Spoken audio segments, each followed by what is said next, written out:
Halo, perkenalkan saya Rafael Sembiring, saya dari SMA Cahaya Medan.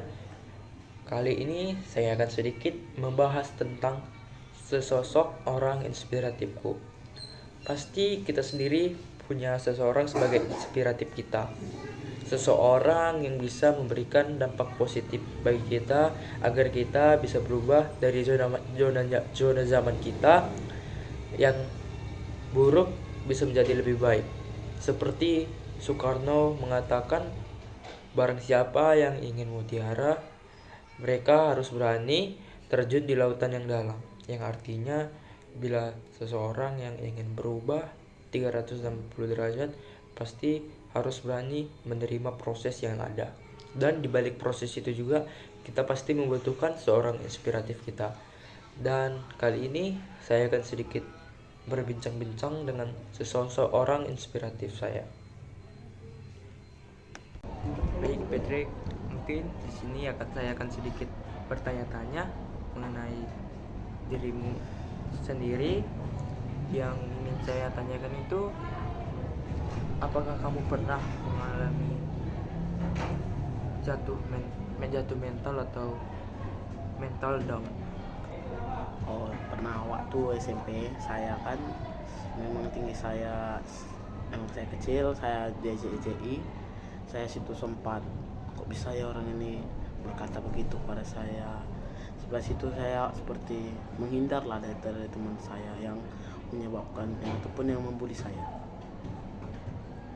Lalu cara kamu menyikapi hal tersebut bagaimana?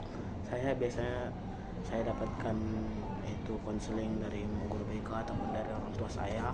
Saya itu seperti tidak usah bawa ke hati, anggap aja itu sebagai motivasi untuk saya supaya semakin bisa lagi ke depannya dan memperbaiki diri saya. Apa hal yang dapat kamu pelajari dari peristiwa tersebut? Yang saya pelajari dari peristiwa tersebut, saya diajarkan supaya saya melatih mental saya juga, karena walaupun nanti misalnya di bidang kerja saya di EJJ, saya tetap kuat dan juga saya dilatih supaya untuk bekerja keras. Baik, berarti kamu mempunyai mental yang sangat kuat ya. Mau bisa dibilang begitulah. Dalam hal mental jatuh, apa pendapatmu mengenai mereka yang membuli seperti itu atau melakukan perundungan itu? Mereka itu seperti menganggap bahwa mereka itu dirinya sempurna dan menganggap orang yang dia itu tidak sempurna. Padahal mereka itu tidak melihat diri sendiri bahwa dirinya itu juga masih ada kekurangannya. Begitu. Lalu setelah kamu menjadi korban, apakah kamu langsung berubah 360 derajat atau perlahan-perlahan mengikuti alur perkembangan zaman? Ya pasti mengikuti perlahan-lahan.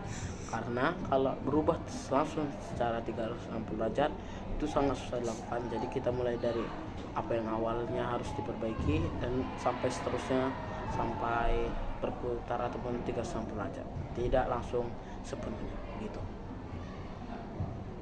Baik, Patrick, mungkin banyak hal yang bisa saya pelajari dari kamu, mulai dari cara berpikirmu yang sangat kritis dan mentalmu yang sangat kuat.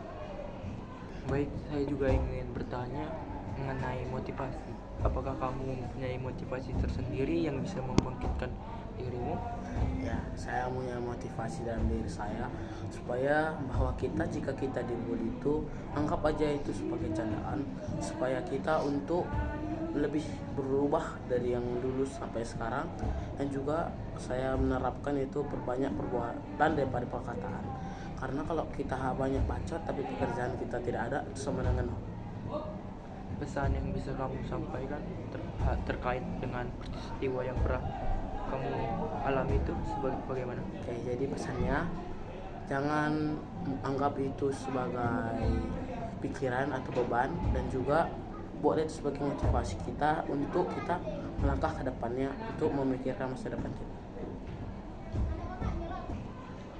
Terima kasih sudah memberi penjelasan tentang tentang diri sendiri. Terima kasih. Oke. Baiklah, sekian dari hasil video saya.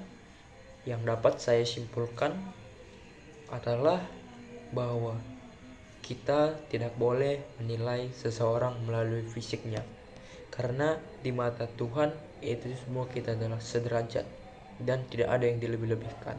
Dan saya juga berharap kepada para penonton yang menonton video ini juga bisa terinspirasi oleh hasil video saya ini. Terima kasih.